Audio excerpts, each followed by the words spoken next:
Tonight on CTV, we'll take a look at how COVID-19 will affect your winter plans and how Veterans Day made an impact on U.S. soldiers. Then, we'll give you a preview on what to expect when the CSU Rams take on University of Nevada, Las Vegas, as well as the ceremonial Oval Walk. All that and more on CTV, starting now.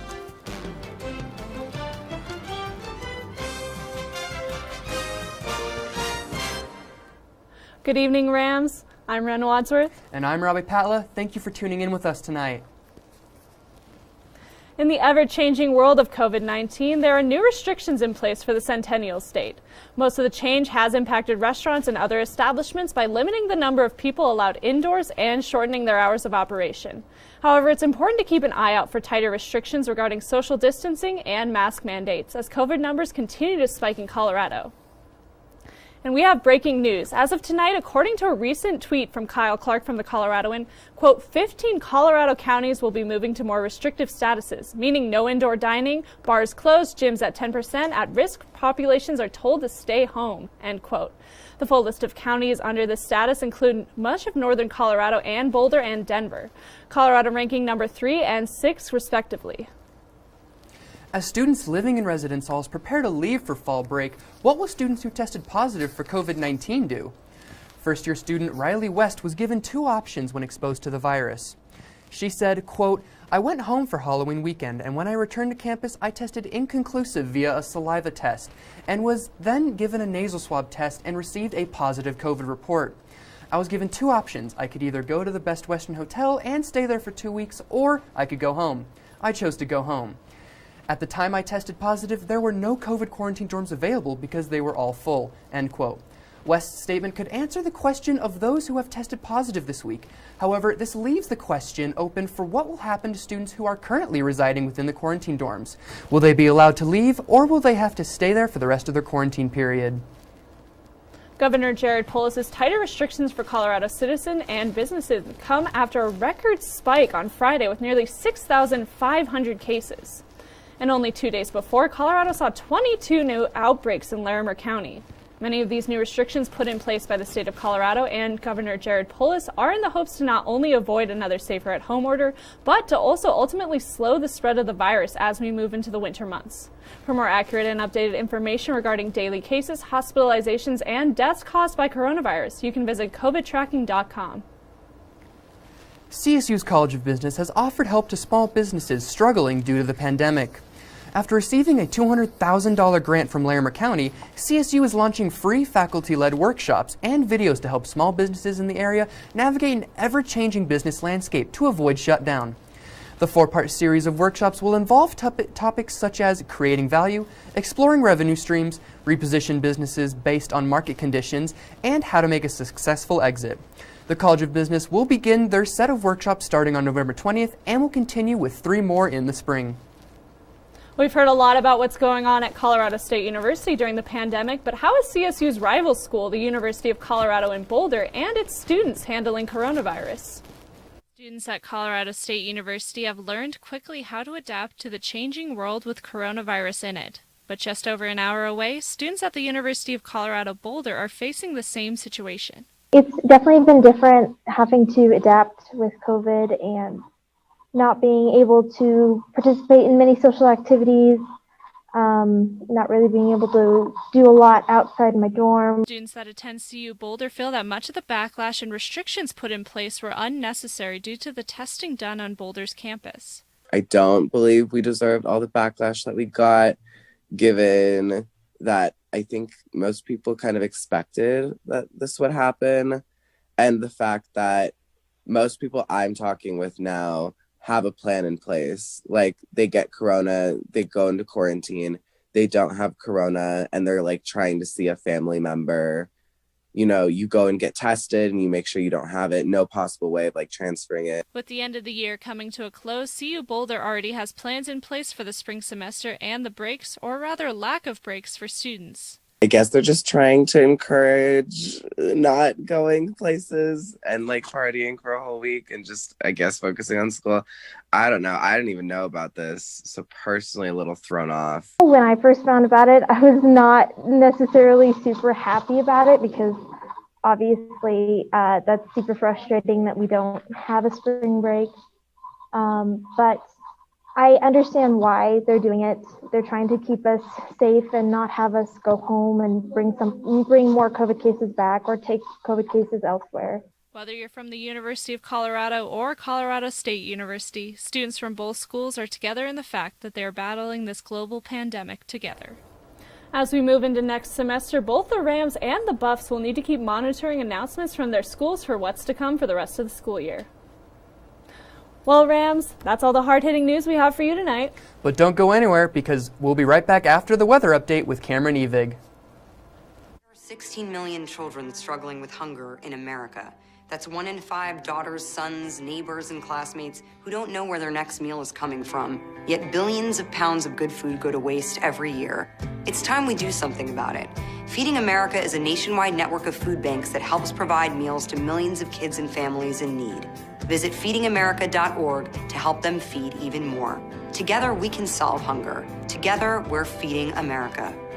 Welcome back from the break, Rams. Once again, I'm Ren Wadsworth. And I'm Robbie Patla. Let's jump right into some more stories. Fall break is almost here, but before you clear your rooms and pack your bags, your RAs might want to make sure you know all the steps to check out. Residence halls prepare to close at the end of the week. Resident Assistant Sarai Rudolph of Summit Hall provides advice that can apply to any students living in the dorms. So first thing, when you're packing, I would just say get everything you need, everything that you think you don't need, just put it in your stuff just in case, because that can be stressful. I know a lot of students usually just pack up their whole room and just move out and then move it all back when they come, and you don't have to do that. Students living in residence halls met with their assigned RAs and talked through specific steps needed for different halls. However, all RAs want to make sure that rooms are clean, windows are closed, and thermostats are adjusted to ensure that the transition into spring semester is as smooth as possible. Being an RA during a pandemic has been a challenging time. Sarai said that they have things that they want to improve on going into next semester. Our main goal for the residents is just to get the engagement up. They've tried like different programs this semester and really didn't get a good turnout. So I know we're going to be working on that for next semester, and just different ways on how to connect with our residents better and how to get them connected to campus and resources. RAs are working to improve their methods of connection and will still be available for all students to reach out if they have further questions throughout the rest of the virtual semester. Residence halls will close on Saturday, November 21st and will not reopen until January 14th, with spring semester classes starting January 19th. This semester has certainly been flying by. It feels like just last week students were moving in to start the fall term. However, before long, we'll be right back on campus for spring.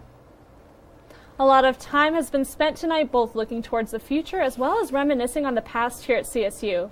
And for some Rams, this semester may be their last as they plan to graduate this week. If you've noticed students walking in a cap and gown today on campus, they were headed to what is being called the ceremonial Oval Walk. On Monday, the university began a week-long graduation commemoration for 2020's most recent graduates. The walk has and will continue to reroute the Around the Horn campus shuttle both northbound and southbound, as well as close the oval for both traffic and parking. The commencement walk is not currently allowing guests due to public health guidelines, but the ceremony is live-streamed daily and recorded for friends and family of graduates to watch. While the walk is currently taking place in the outdoor oval, Colorado's winter weather could change that in the next few days. Now you just heard Cameron's report, and tune in on Tuesday to see what else to expect for the rest of the week.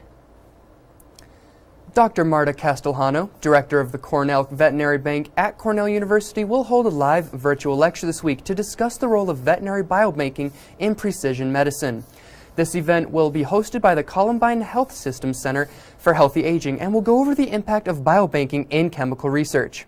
Dr. Castellano oversees everything that goes through the biobanking process and leads a team to identify, study, and analyze biological samples in various pets. Students interested in studying veterinary programs may benefit from this lecture. However, it is accessible to all. The event will be held on Thursday, November 19th. Any CSU members who are interested in this lecture can find the link on Source CSU. As the semester winds down, Rams reflected on the past and spoke about what they hope will come in the upcoming year. It's been very weird. I'm especially with the education program trying to get us ready for student teaching next semester. They've been working really hard to get us the in-class experience that CSU is dedicated to in their education program. I would say it went pretty well. I've mostly been stuck inside just because of everything. I wish CSU would have been a little more disciplined with handling students not adhering to the guidelines. It's more, I want to get out of here proud. I want to get out of here with CSU proud. There's a lot that we need to work on in a lot of different areas, but ultimately I think that I have to be proud in order to want to work on those areas. While this may not have been the school year that many at CSU were prepared for or expecting, one thing is true here at CSU, and that is that students are proud to be a CSU Ram. Students of Colorado State University's metalworking and jewelry program have lended a hand to public health officials by participating in the Hand Medal Project. This project allows the community to give medals in the shape of hands to those who put themselves at risk during the pandemic. Associate Professor of the metalworking program, Haley Bates, knew she wanted to be a part of the project back in April when the pandemic hit hard.